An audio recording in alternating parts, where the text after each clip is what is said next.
Something came up. Let's reschedule. The text from Caitlin glowed on my phone screen, the blue light harsh against the dimness of my living room. I read it twice, feeling that familiar sinking in my chest. The third cancellation this month. I traced the edge of my phone case, worn smooth from years of handling, and tried not to count how many dinners we'd missed. I checked the time. 6:15 p.m. Our reservation at Lavetta was for 7 huzzers.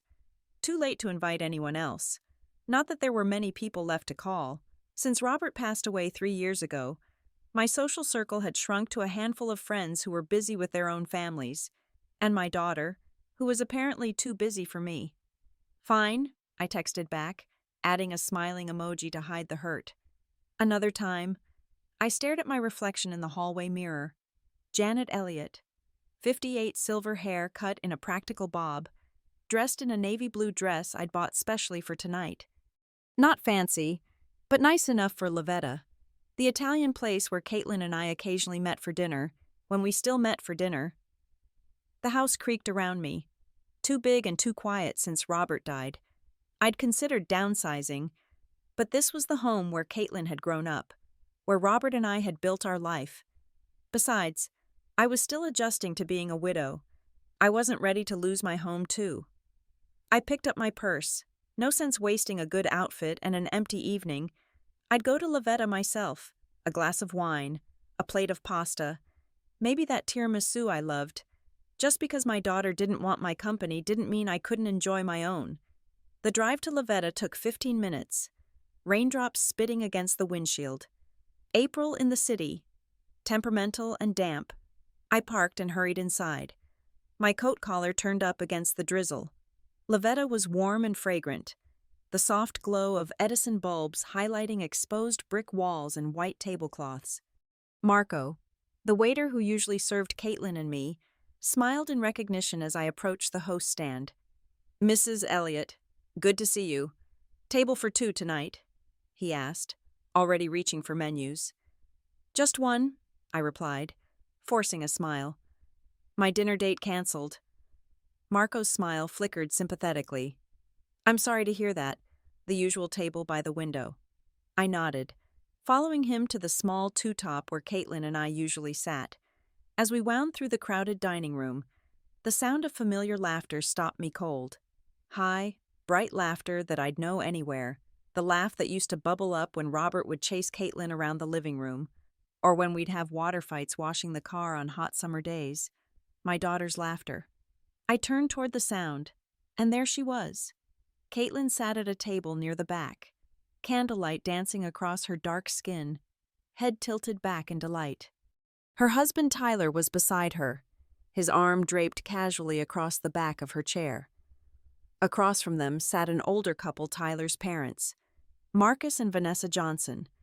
4 champagne flutes sparkled on the table, surrounded by plates of food that looked like they belonged in a glossy magazine. I froze, Marco nearly bumping into me. The scene before me didn't compute. Caitlin had canceled our dinner claiming something came up, but here she was, celebrating with her in-laws, not working late, not dealing with an emergency, not putting Mason to bed, just laughing. Without me, Marco. Noticing my sudden stillness, followed my gaze. His expression shifted from confusion to discomfort. "Mrs. Elliott, would you prefer a different table?" I couldn't speak. I was too busy cataloging the details of the scene before me, the bottle of Barolo I recognized on their table, the 160 bottle I'd once ordered for my birthday, which Caitlin had claimed was too rich for her taste. The buttery leather handbag hanging from the back of her chair, the one she'd sworn she bought secondhand online, though I'd seen its twin in a boutique window for $2,400. The heavy gold watch glinting on Tyler's wrist, definitely not the modest stainless steel one he'd worn for years. "Mrs. Elliott," Marco prompted gently. I swallowed hard. "I think I'll sit at the bar instead." Marco nodded, redirecting me to a high-top table near the bar area, partially hidden by a potted olive tree, perfect for observing without being seen. As I settled into my seat, Marco hesitated. "Would you like to see the menu, or just the usual Pinot Grigio to start? The wine would be lovely, I said automatically. Then, as he turned to go, I added, Marco. He paused. Yes, Mrs. Elliot. That table over there, with my daughter, do they come here often? Marco's eyes darted between Caitlin's table and me. Professional discretion warred with something else on his face, perhaps pity. They've been in a few times recently, he said carefully. Always a nice dinner, the seafood tower, champagne. I nodded, absorbing this. And the bill. Do they split it with the Johnsons? Marco's discomfort visibly increased. No, ma'am, we put it on your card, like always. Like always. The words hit harder than the sight of my daughter laughing without me. My card, the emergency card I'd given Caitlin after Mason was born, when she'd stood in my kitchen with the baby on her hip, eyes brimming with tears. Mom, I don't know how we're going to make it this month, she'd said. Groceries, formula, Tyler's check was short. I'd felt such a surge of maternal purpose. I'd opened my wallet, slipped the silver card into her palm, and said, Just for emergencies, sweetheart, I trust you. That word trust sat bitter on my tongue now. I nursed my wine, hidden behind the olive tree, and watched my daughter holding court. She was animated, hands gesturing as she told some story that had Marcus and Vanessa leaning forward, captivated.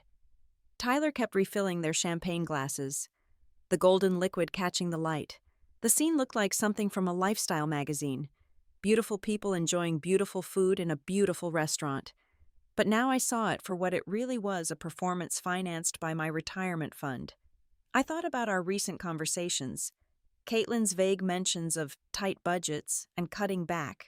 The time she'd told me their oven was broken, and they were making do with the microwave until they could afford repairs.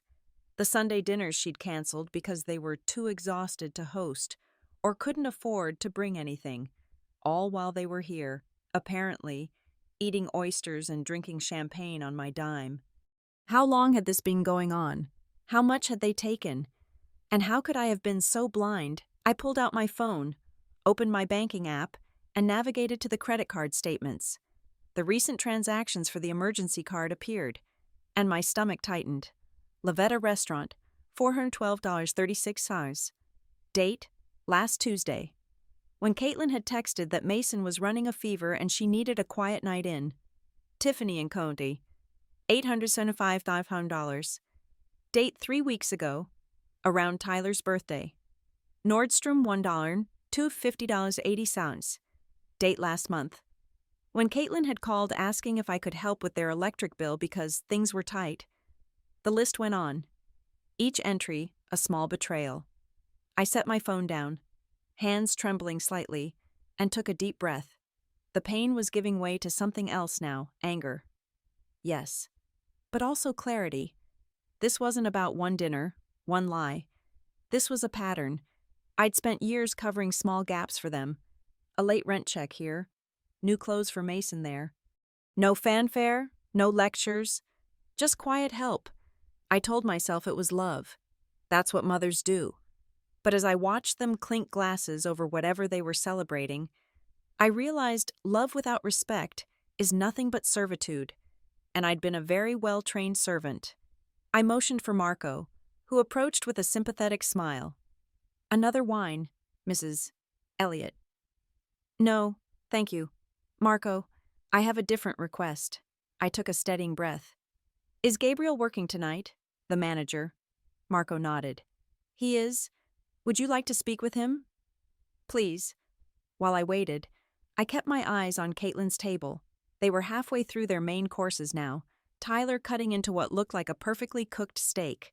Caitlin twirling pasta around her fork with practiced elegance. They looked so comfortable, so entitled to this luxury. Gabriel appeared, a tall man in a crisp white shirt and black tie, whom I'd known for years.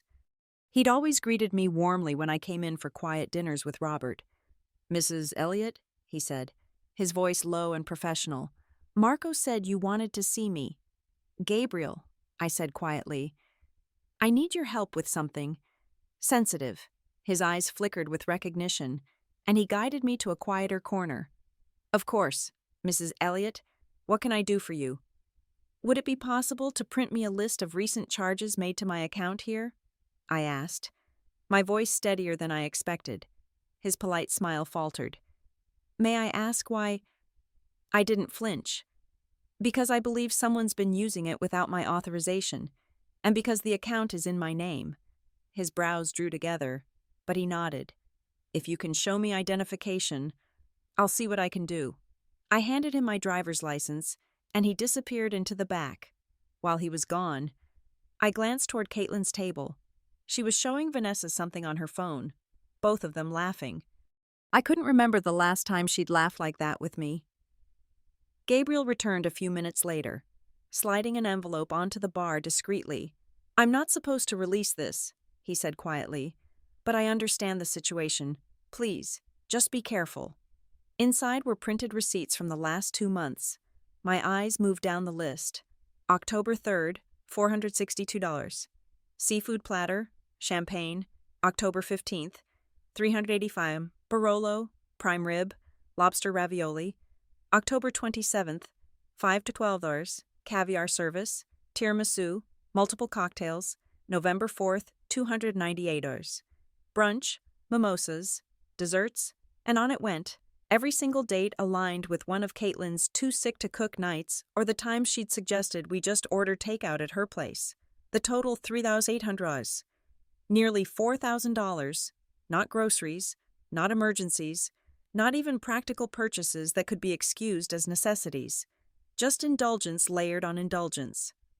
I traced the dates with my finger, each one a tiny betrayal I hadn't seen until now.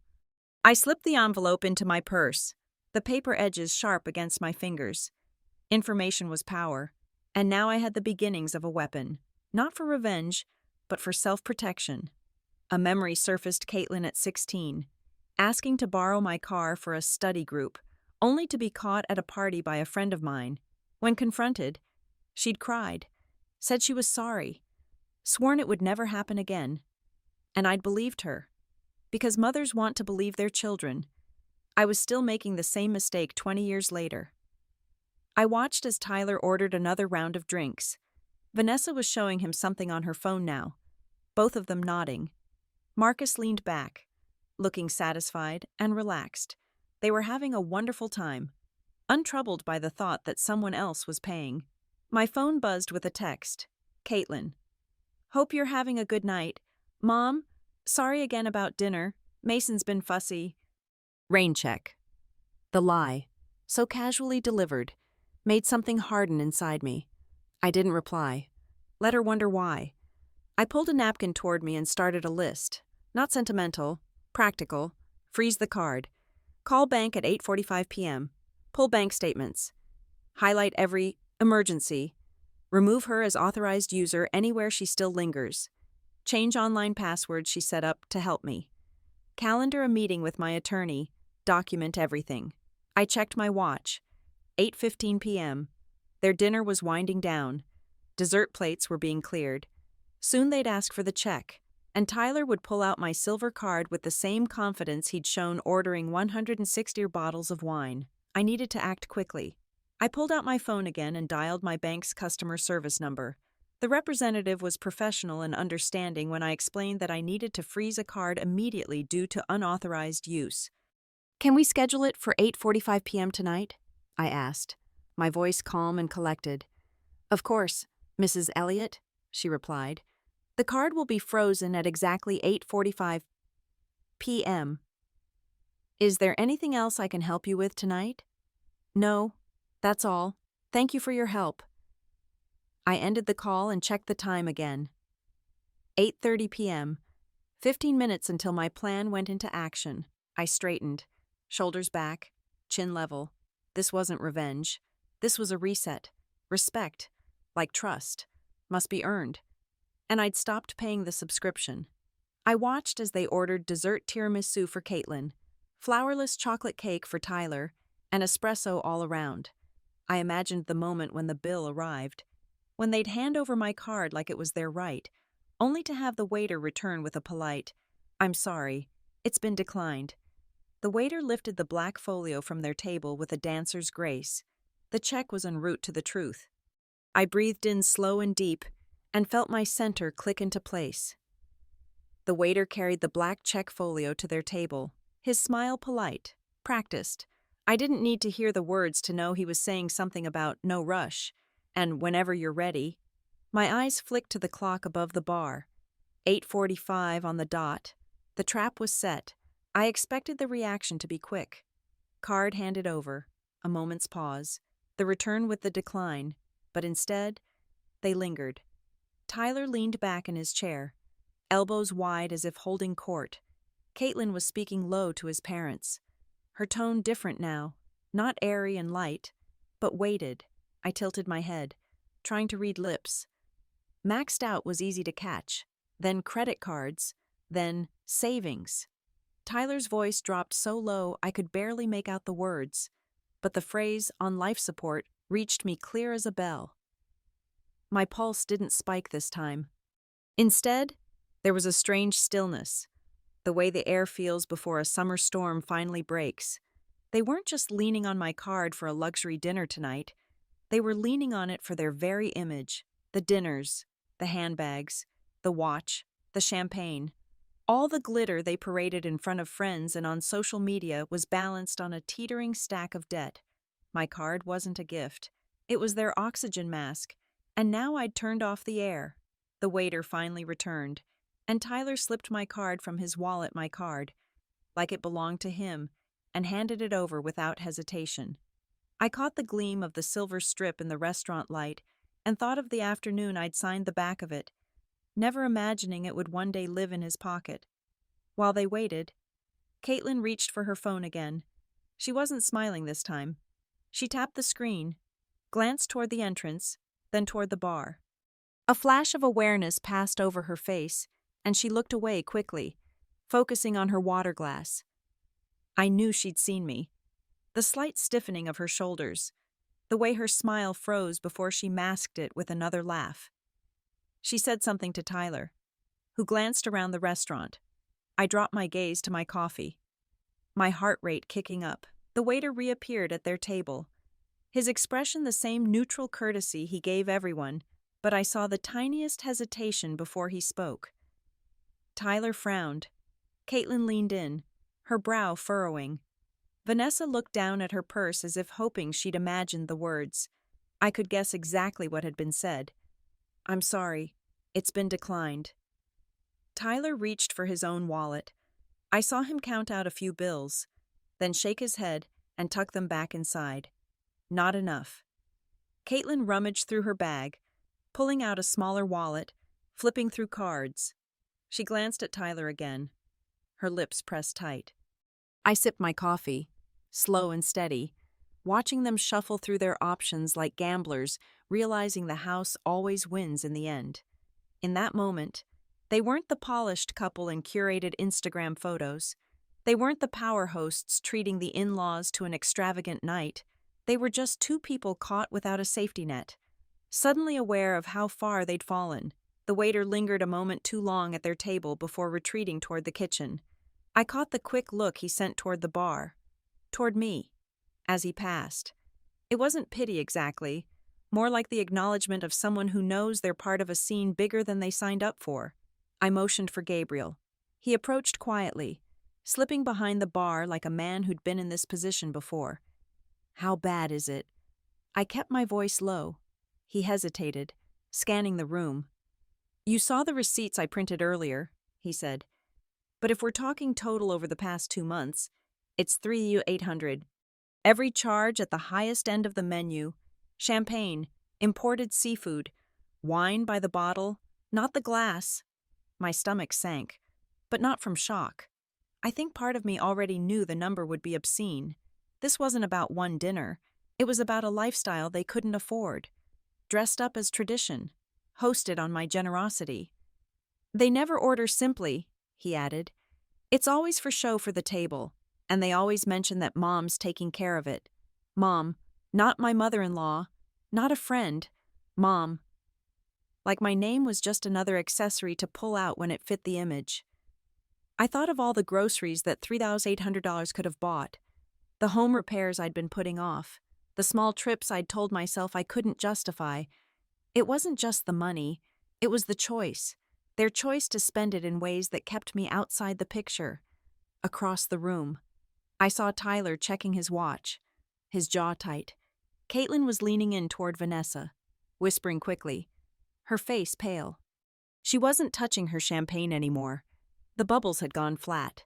I wondered if she was tallying up in her head the nights they'd used that card, realizing each one had led her here, to this moment, in this restaurant, with me sitting a few yards away. The irony wasn't lost on me. All that money spent trying to look untouchable. And now they couldn't even touch the check without my say-so. Gabriel's voice brought me back. "Do you want me to call them a cab when this is over?" he asked. I shook my head. "No, let them figure that out."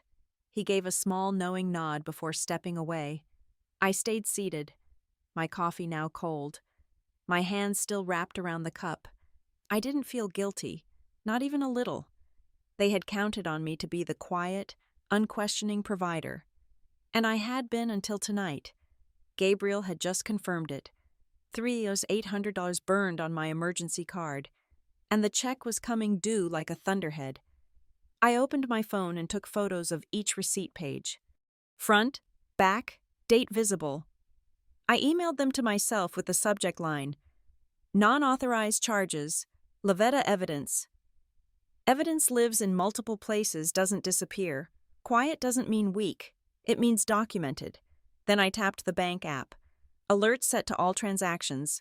Location share off. Face ID on. The freeze still set for 8:45 p.m. Blue toggle glowing like a tiny blade. I checked the time. 8:46 p.m.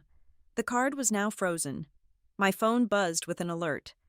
Attempted transaction $600. Declined. Then another. Attempted transaction $74. Declined. The tiny bells I had armed earlier rang like distant church chimes. Clean. Final. I breathed slow and deep. This was not about humiliating Caitlin.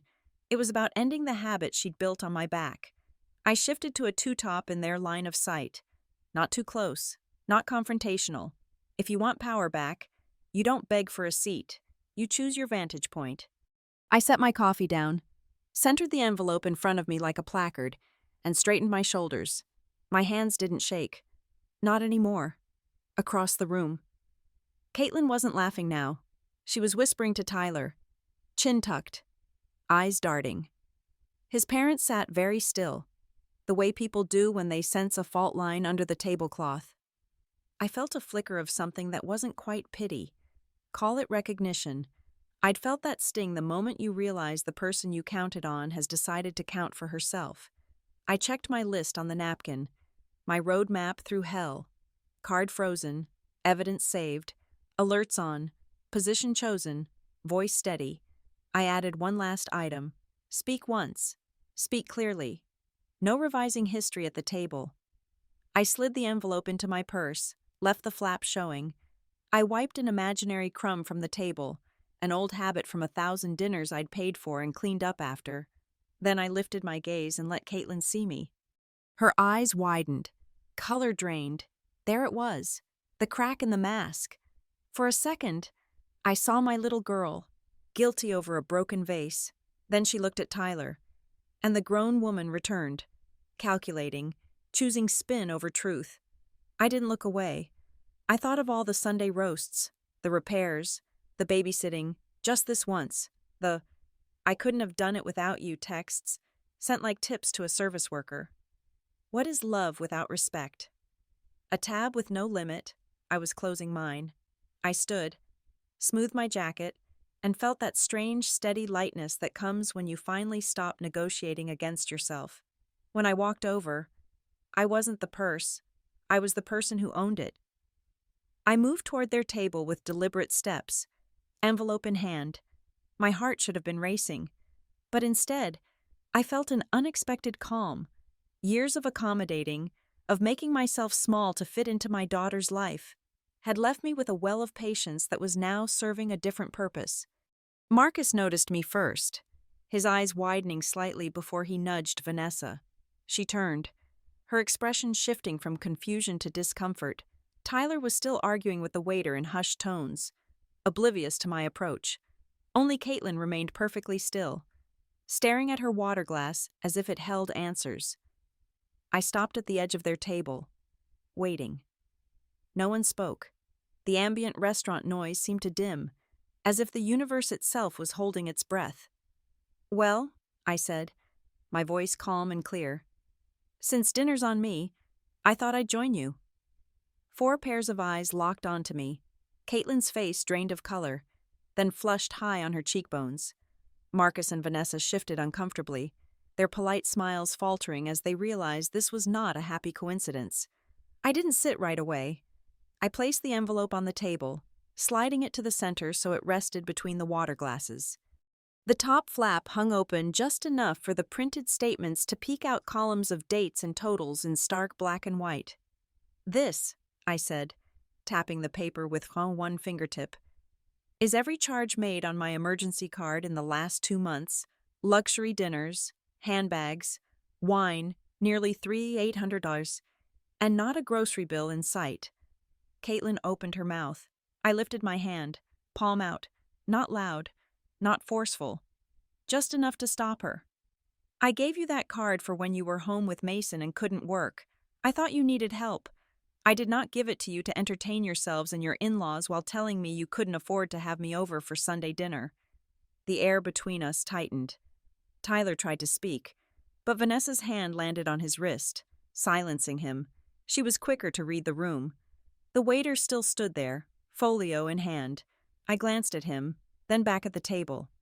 "You'll need to settle this yourselves. I've already closed that account."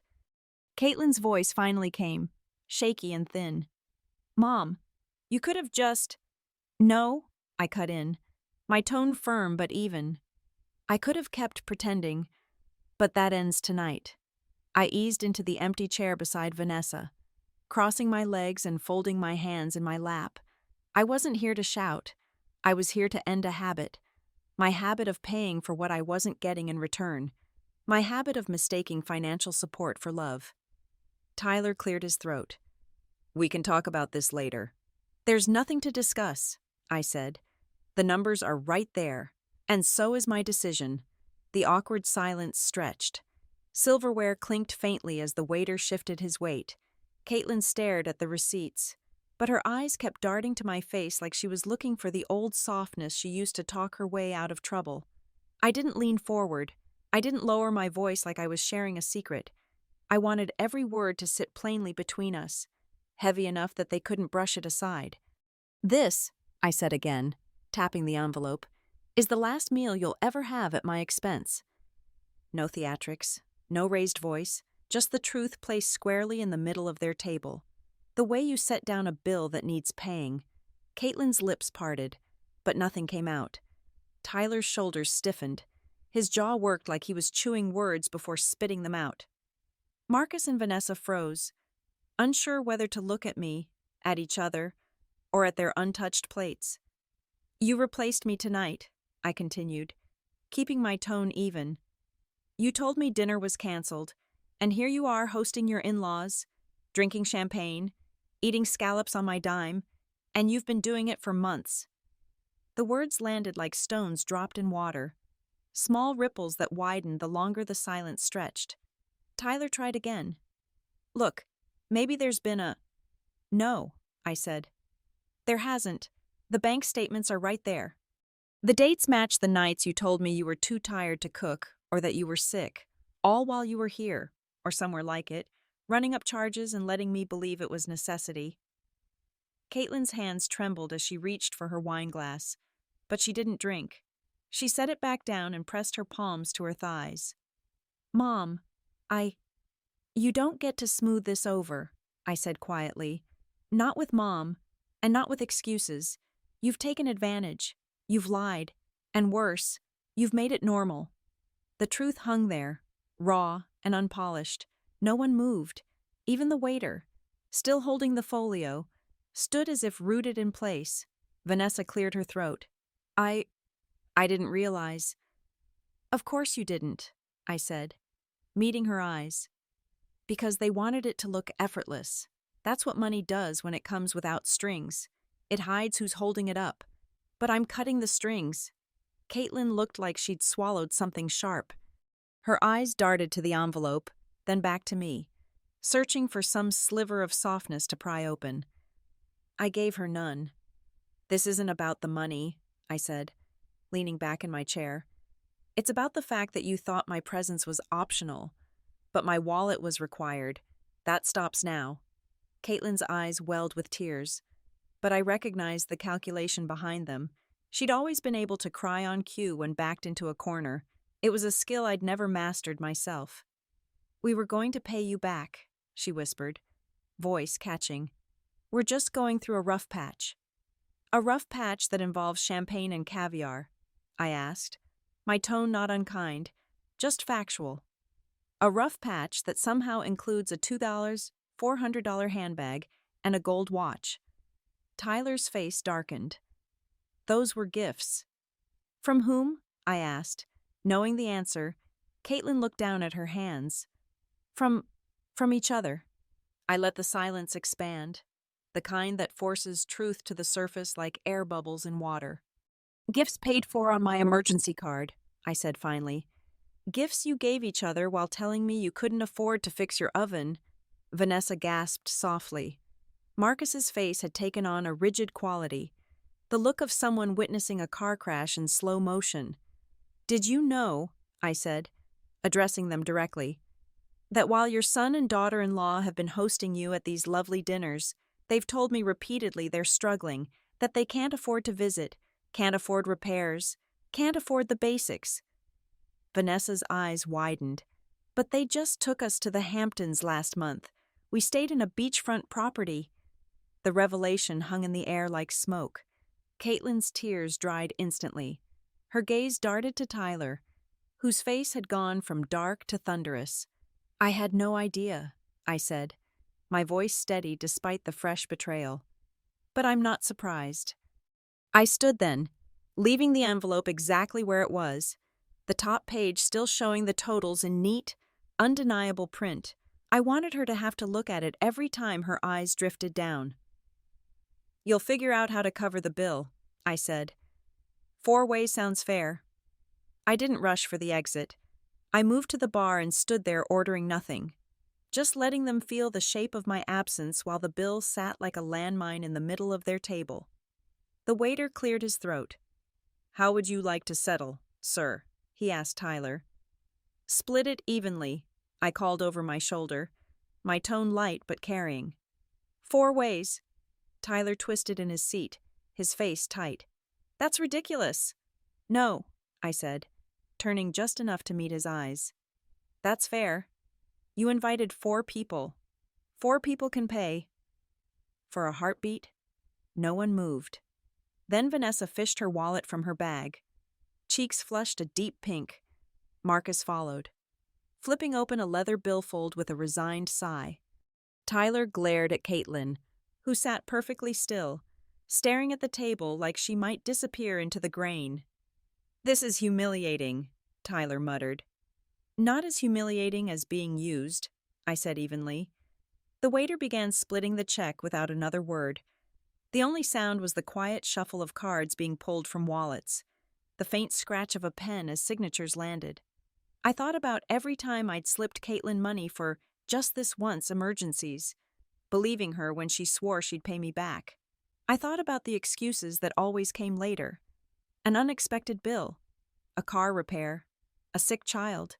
I'd covered those costs without hesitation, and while I was counting pennies, she was counting on me to keep the show going. They didn't speak to each other while the transaction processed. Caitlin didn't even glance my way. When the waiter returned with the receipts, he handed each one separately. Tyler signed quickly, his handwriting sharp, almost angry. Marcus and Vanessa signed in silence. Caitlin held the pen longer than necessary, her fingers tightening around it before she scrawled her name. She didn't look up when she passed the folio back. Thank you, the waiter said quietly, and for the first time all evening, the words felt like they were meant for me. I picked up my purse from the bar and walked toward the door. No lingering, no second glances.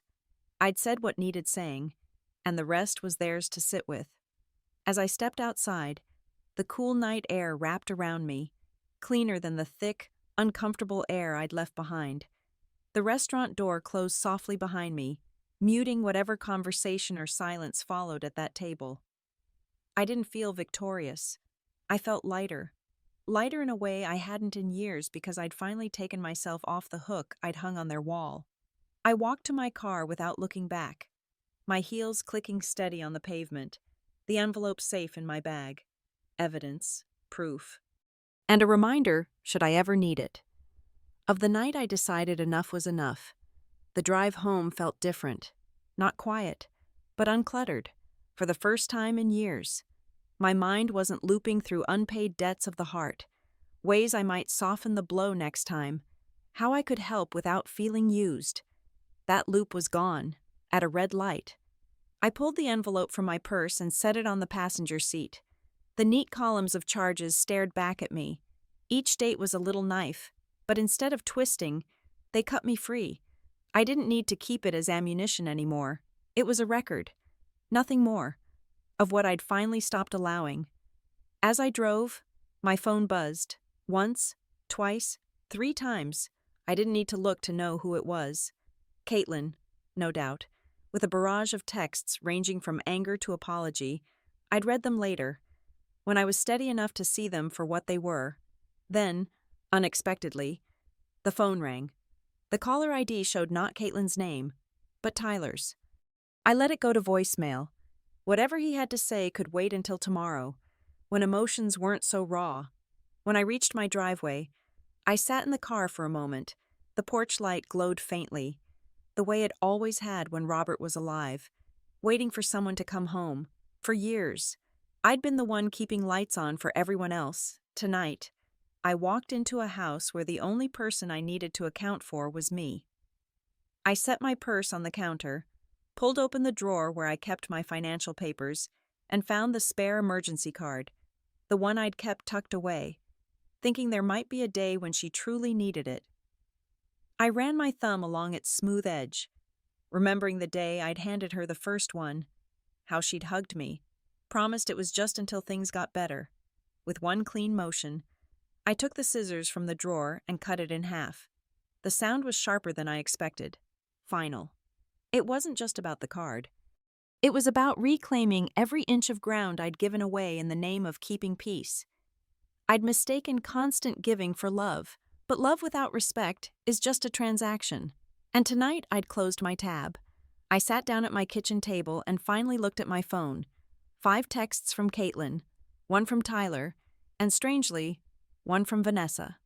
Caitlin's messages ran the gamut I'd expected. "Mom, please call me. We need to talk. You completely misunderstood the situation.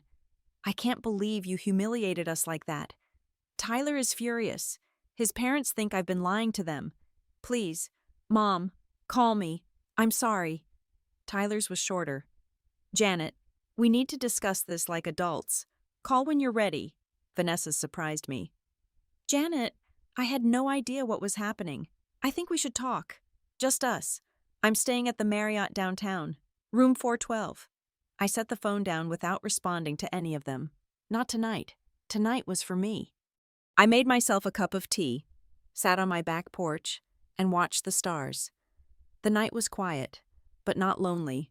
There's a difference between being alone and being used. One heals, the other bleeds you dry. My phone buzzed again. Caitlin. I silenced it and slipped it into my pocket. I thought about what came next, the difficult conversations, the boundaries I'd need to draw, the relationships that would have to be rebuilt from the ground up, if they could be rebuilt at all. But those were tomorrow's problems. Tonight, I just needed to breathe. I remembered something Robert had told me years ago, when I was going through a rough patch at work. The first step is always the hardest. After that, you remember how to walk. He was right. The first step is always the steepest. But I'd taken it, and I was still standing. The cool breeze rustled the leaves in my garden. The sound was peaceful, like gentle applause. I breathed it in and felt, for the first time in a long while, that I was exactly where I needed to be. 7 days passed. 7 days of texts and calls I didn't answer, not because I was punishing Caitlin, but because I needed time to find my footing on this new ground. I did, however, meet with Vanessa for coffee the day after the incident. She'd come alone, leaving Marcus at the hotel.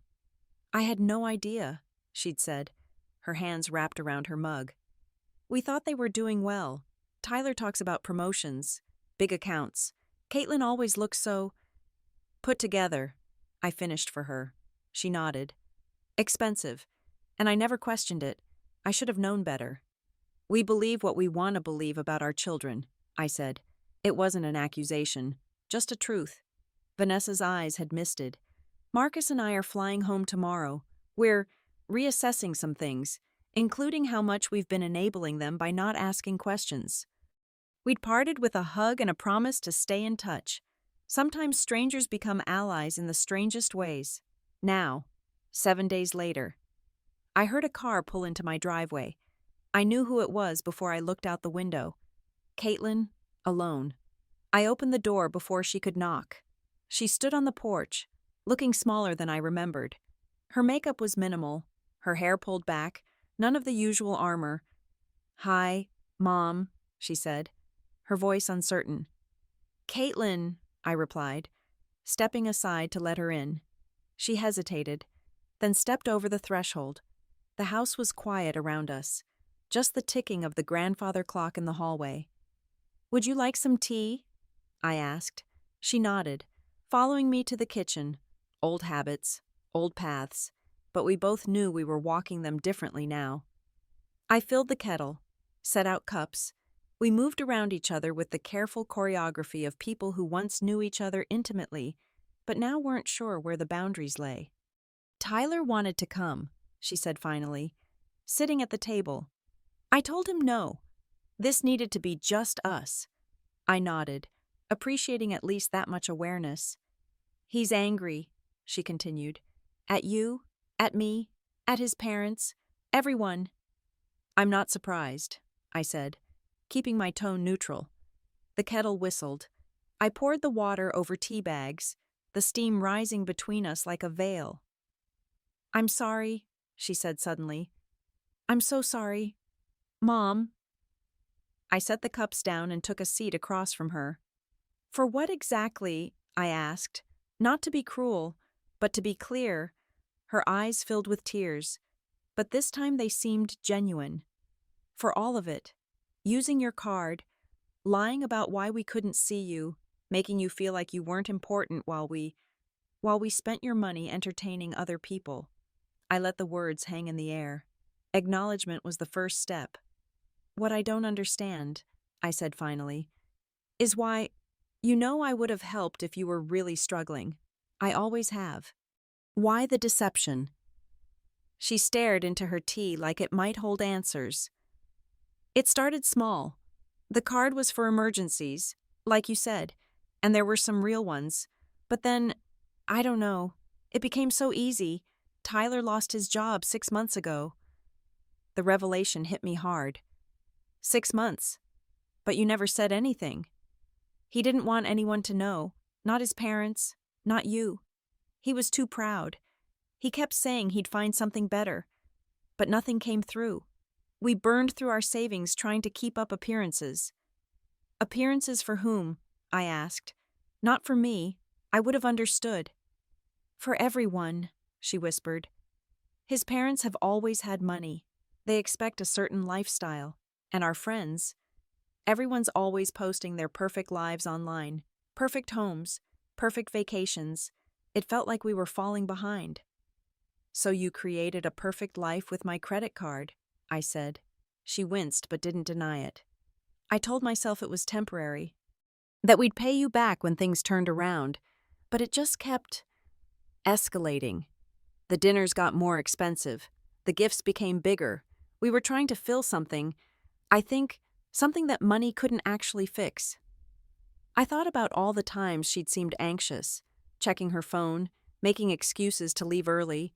I'd attributed it to the stress of motherhood, of a young career. Never to this. Where does this leave us? I asked. She looked up, surprised by the directness of the question. I don't know, she admitted. I want to fix it. I want to pay you back every penny. It might take time, but I will. It was never about the money, I said. I know. It was about trust. And I broke that. We sat in silence for a moment, the truth settling between us like dust after a storm. Tyler and I are starting counseling, she said finally. Financial and marriage. His parents finding out hit him hard. He's applying for jobs he wouldn't have considered before. More modest positions. And you? I'm selling things. The bag, the jewelry, all of it. It never really felt like mine anyway, and I'm taking extra shifts at work. I nodded, absorbing the information without comment. I miss you, Mom, she said, her voice breaking. I miss Sunday dinners and just talking, being honest. I miss that too, I admitted. But it can't go back to how it was. You understand that, right? She nodded, wiping a tear. I know. I don't expect it to. I just hope. I hope we can build something new. Something better. I reached across the table and took her hand. Not a full embrace, not yet, but a beginning. New boundaries, I said. Real ones this time. Yes, she agreed. Real ones. And complete honesty. No more hiding behind perfect Instagram posts or designer bags. I promise. I squeezed her hand once, then let go. It will take time, Caitlin. Trust isn't rebuilt overnight. I know, she said quietly. But I'm willing to try if you are.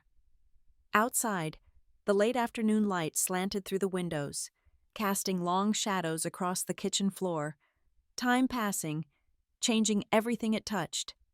I am, I said finally. But we take it slow. She nodded, relief washing over her face. Thank you, Mom. Don't thank me yet, I warned. The road back is longer than the road out. But as I looked at her, my daughter, stripped of pretense, sitting in the same kitchen where she'd once stood with a baby on her hip asking for help, I felt a flicker of hope. Not for what was, but for what could be. A relationship built on truth instead of transactions. Love with respect. Not just need.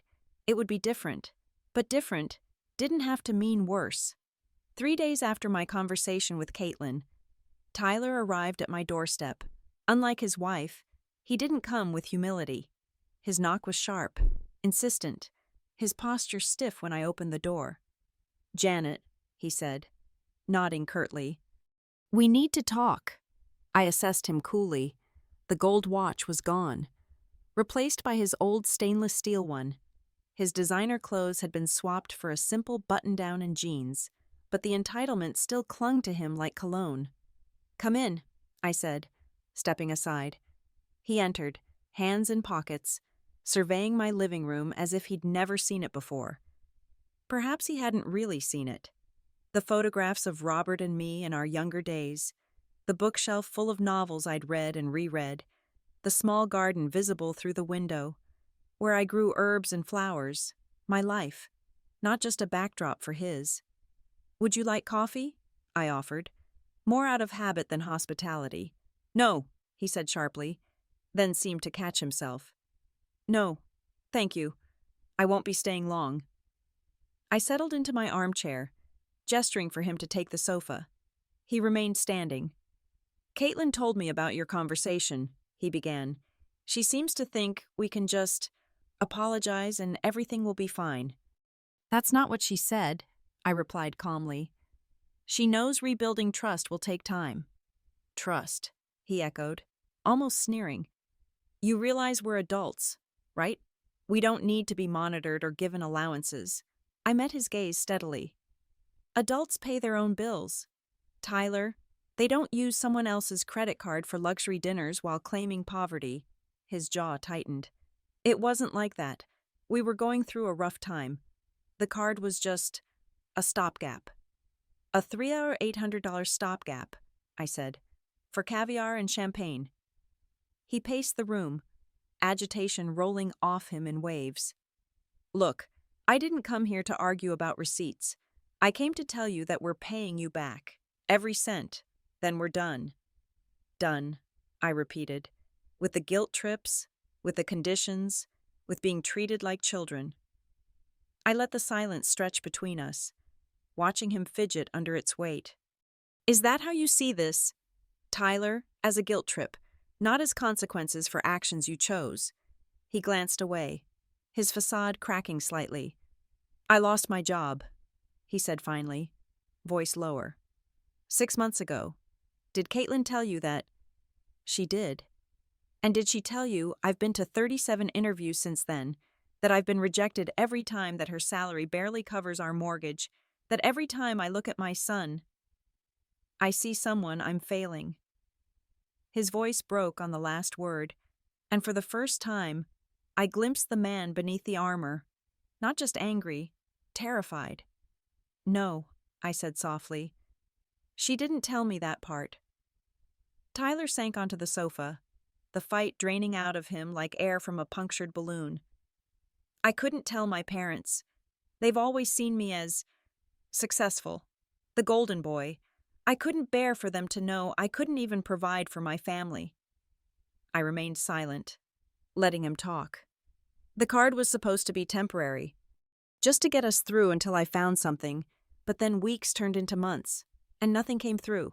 And it was so easy to just keep going, to pretend everything was fine. He looked up, eyes hollow. I know it was wrong. I know we betrayed your trust, but it wasn't just frivolity, it was fear. The admission hung in the air between us, raw and honest in a way I hadn't expected from him. Fear doesn't excuse the lies, I said finally, or the way you both excluded me while using my money. You could have come to me, told me the truth. I would have helped on honest terms. He nodded, eyes on the floor. I know that now. Pride.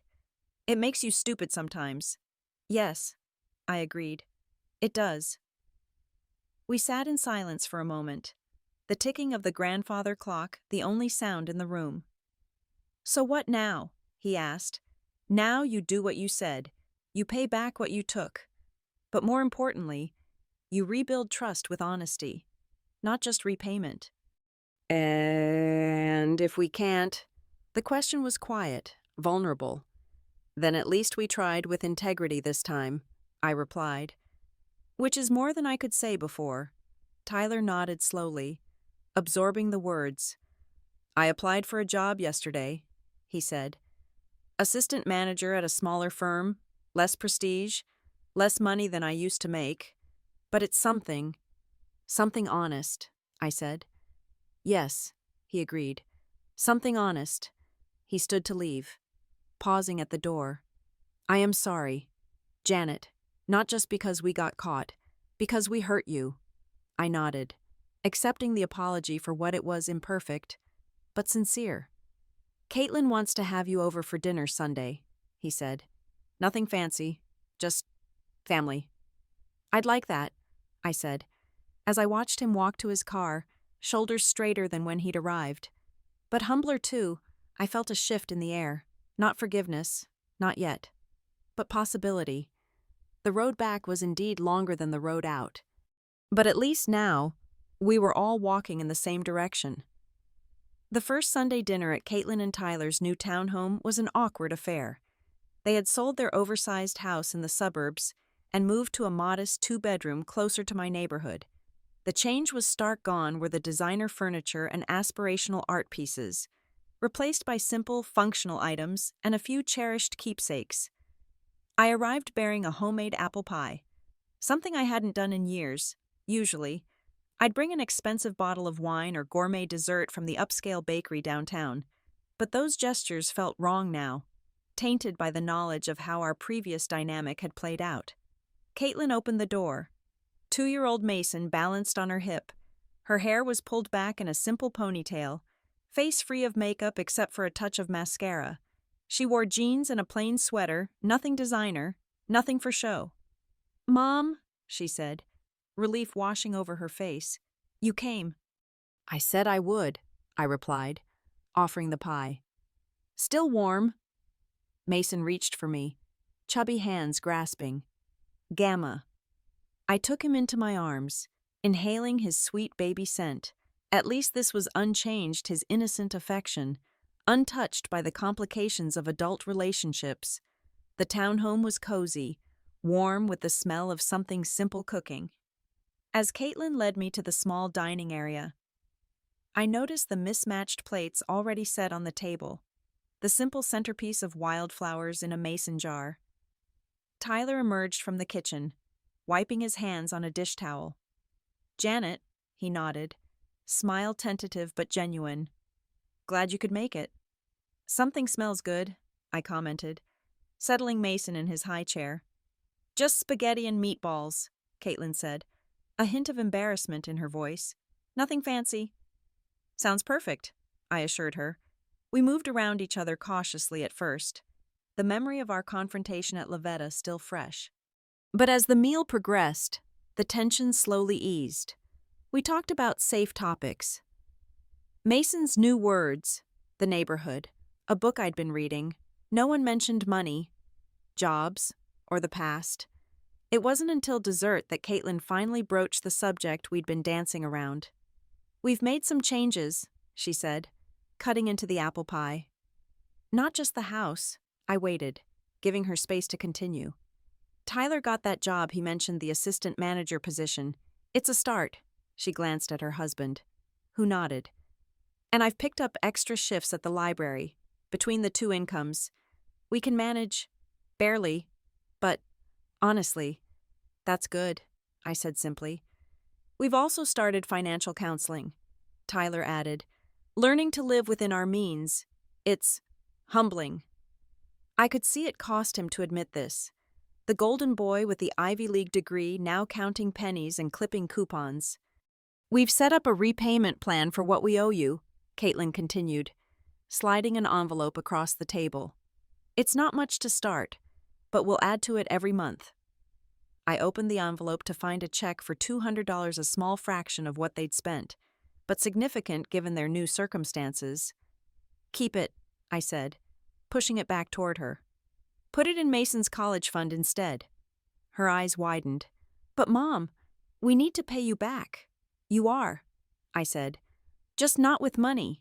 She understood then. I think that what I wanted wasn't reimbursement but recognition, not the dollars, but the respect they represented. The real payment was in the changed relationship, the honest conversations, the genuine inclusion in their lives, not as a financial safety net, but as a mother, a grandmother, a person with value beyond what I could provide. "There's something else," Tyler said, clearing his throat. "My parents want to visit next month. They've asked if you'd join us for dinner one night." I raised an eyebrow, surprised. "Really?" "Vanessa and I have been talking," I admitted. "She calls every couple of weeks." Caitlin looked startled.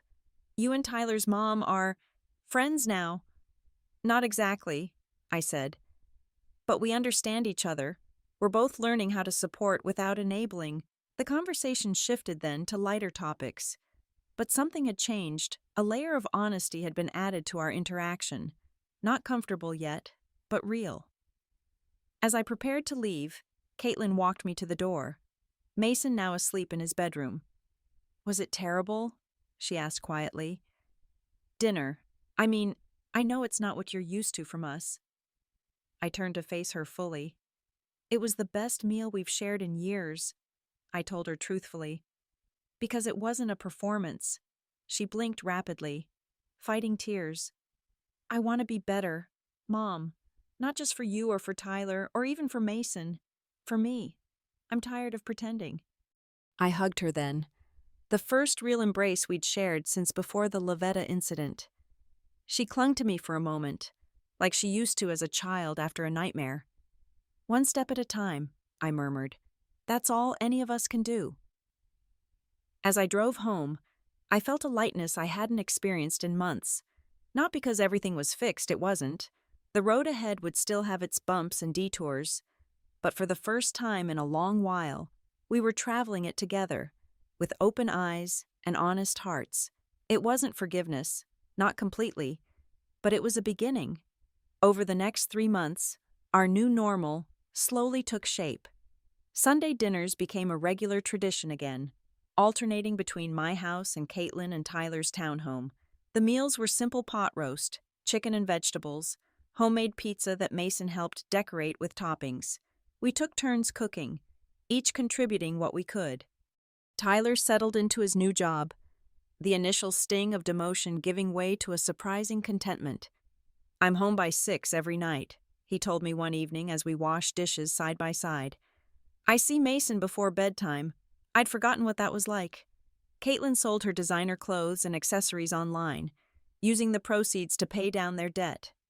She started taking a budgeting class at the community center, bringing home tips and strategies that she implemented with growing confidence. The most significant change, however, was in our communication. The old pattern of evasion and performance had been replaced by something more authentic. When they struggled, they said so. When they succeeded, they celebrated without pretense. One rainy Sunday in October, about 4 months after the Lavetta incident, Marcus and Vanessa came to visit. The reunion could have been tense, but instead, it revealed how much had shifted for all of us. We gathered at my home neutral territory. I'd prepared a simple but elegant meal, nothing extravagant but thoughtfully done. Mason toddled between us, basking in the attention of 3 grandparents. "This is lovely, Janet," Vanessa said, helping me arrange flowers in a vase while the men grilled on the covered patio. "Thank you for including us." "Family is family," I replied.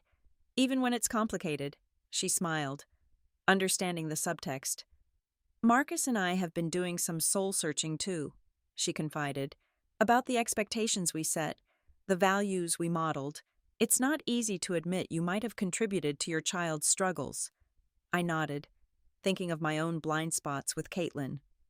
"We do our best with what we know at the time. And then we learn better and do better," she finished. When dinner was served, I noticed how Tyler kept checking on Caitlin, touching her hand, making sure she was comfortable, not the polished performance they'd once put on for his parents, but genuine care. Marcus raised his glass of water we'd all opted to skip wine, a small gesture of solidarity with Tyler and Caitlin's new financial discipline. "To family," he said simply. "The real thing, not the picture-perfect version." We clinked glasses, the sound clear and true. Later, as Tyler and Marcus discussed Tyler's new job, Marcus offering connections and advice without judgment, Caitlin pulled me aside to the kitchen. "I wanted to show you something," she said, opening her wallet. She pulled out a small card and handed it to me. It was a receipt for a deposit into Mason's college fund, $200, the amount of the check I'd refused. "You were right," she said softly. "That's the better investment." I squeezed her hand. Words unnecessary. The evening wound down naturally, without the forced gaiety of their previous gatherings. As Marcus and Vanessa prepared to leave, Vanessa hugged me warmly. "We should have met years ago," she said. "Really met, not just polite hellos at Mason's birth."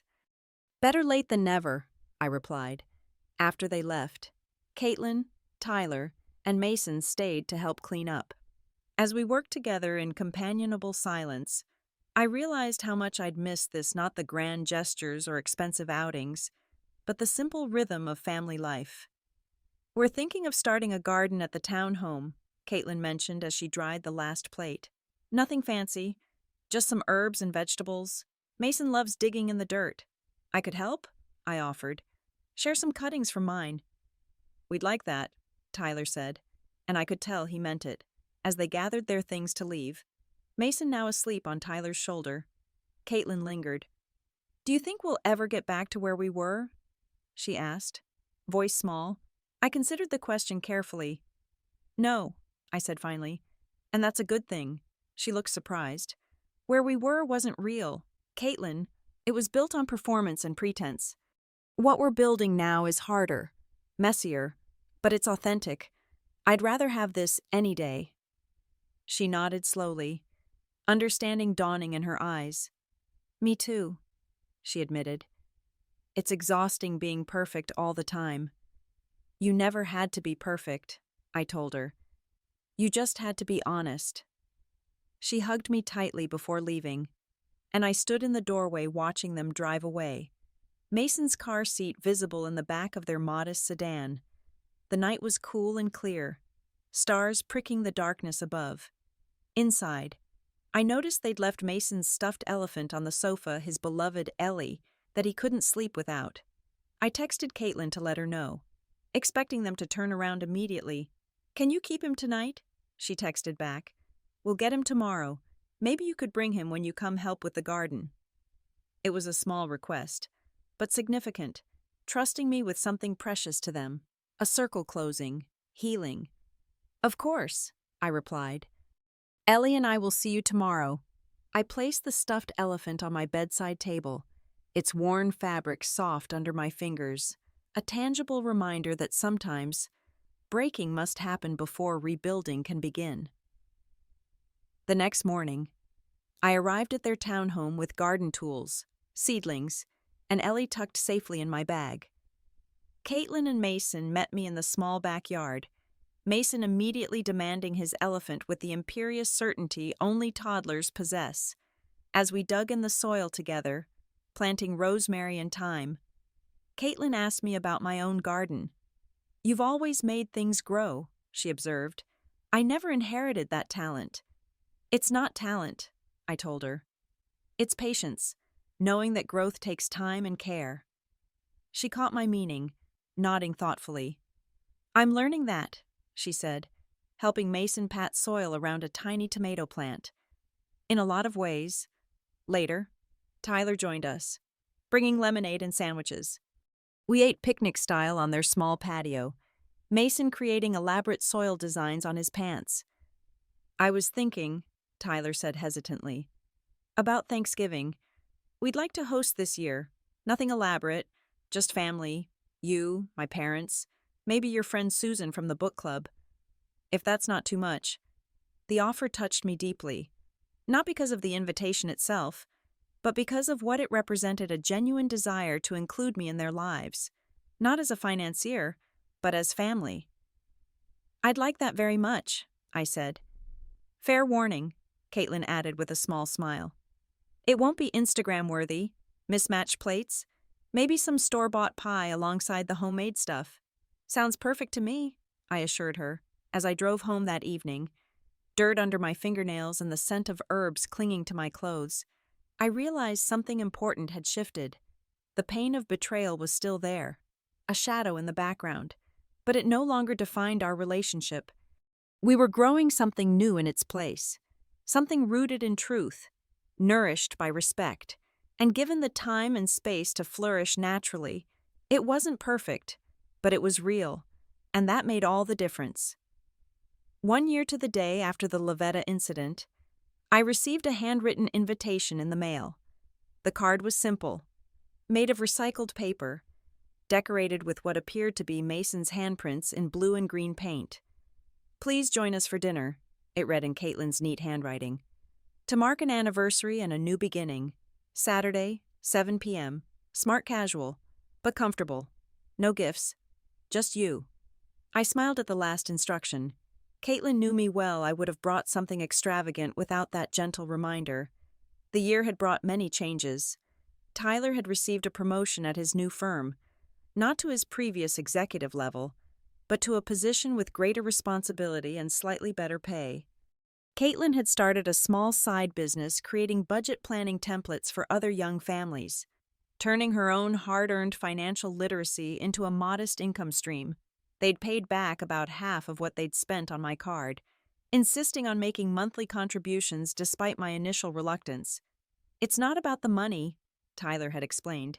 "It's about following through on our commitments." I'd made changes too.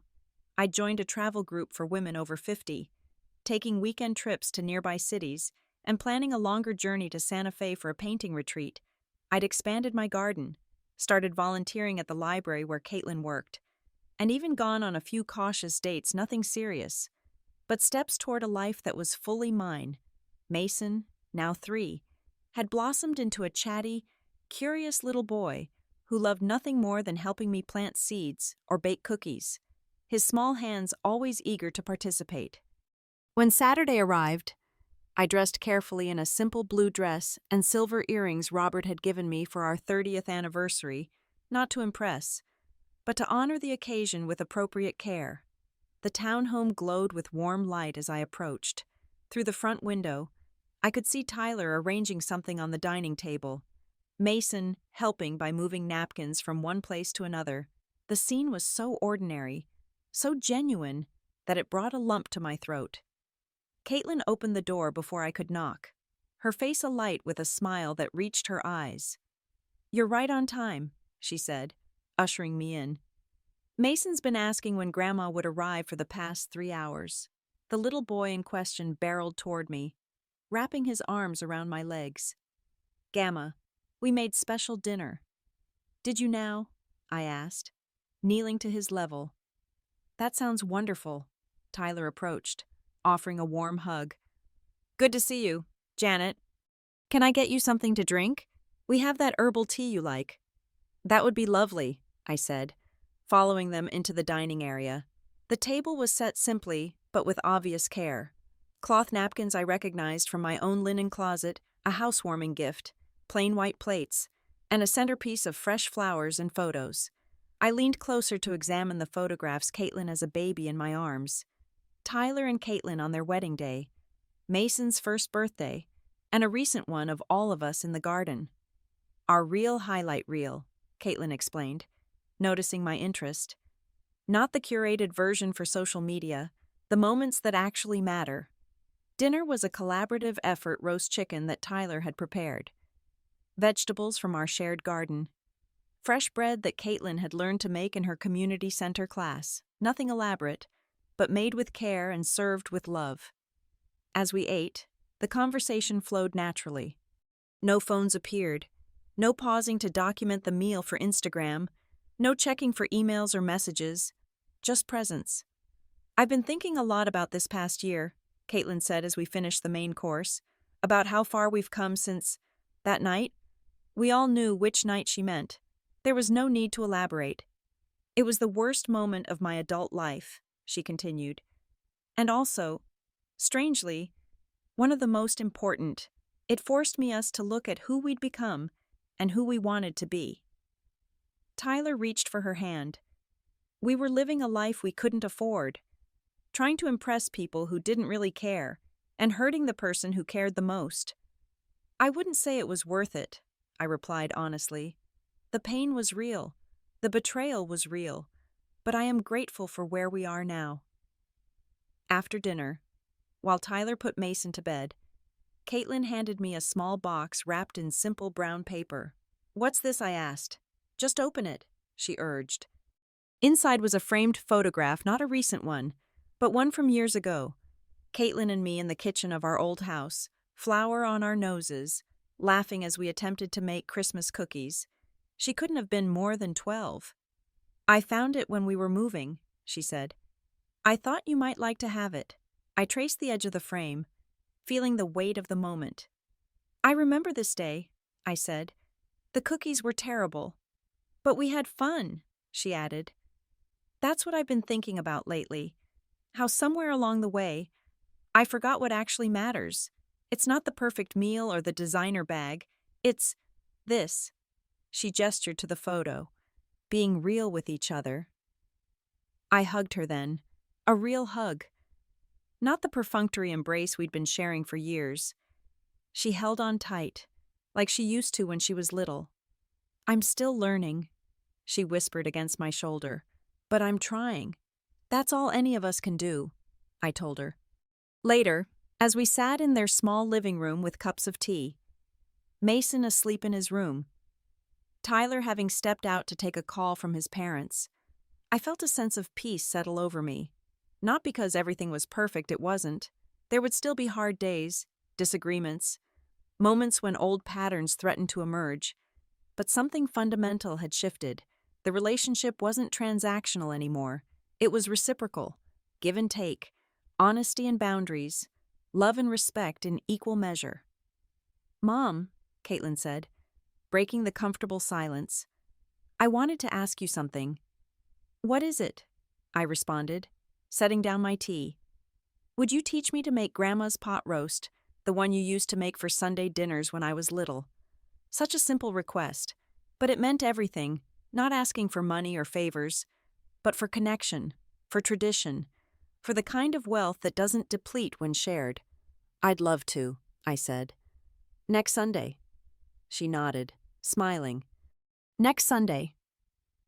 As I drove home that night, I thought about the long road we'd traveled in the past year, from betrayal to beginnings, from transactions to trust. I thought about the phrase that had become my mantra that night at Lavetta: love without respect is nothing but servitude, but its corollary was equally true. Love with respect is freedom, freedom to give without resentment, freedom to receive without guilt, freedom to be imperfect together. The next morning, I woke early and did something I hadn't done in years. I drove to Lavetta for breakfast, alone. I sat at my usual table by the window, ordered coffee and pastry, and simply enjoyed the moment. Marco spotted me and came over with a smile. Good to see you, Mrs. Elliot. It's been a while. It has, I agreed. But I'm back now? Not as someone's wallet or safety net, not as a servant to anyone else's needs, but as myself, Janet Elliot, mother, grandmother, gardener, soon-to-be painter, a woman who had learned the hard way that sometimes the greatest act of love is simply to say enough, and in that enough, to find finally that she is more than enough herself. What would you do if you were in my place? Have you ever been through something similar? Comment below from the city you're watching from. I love hearing your stories.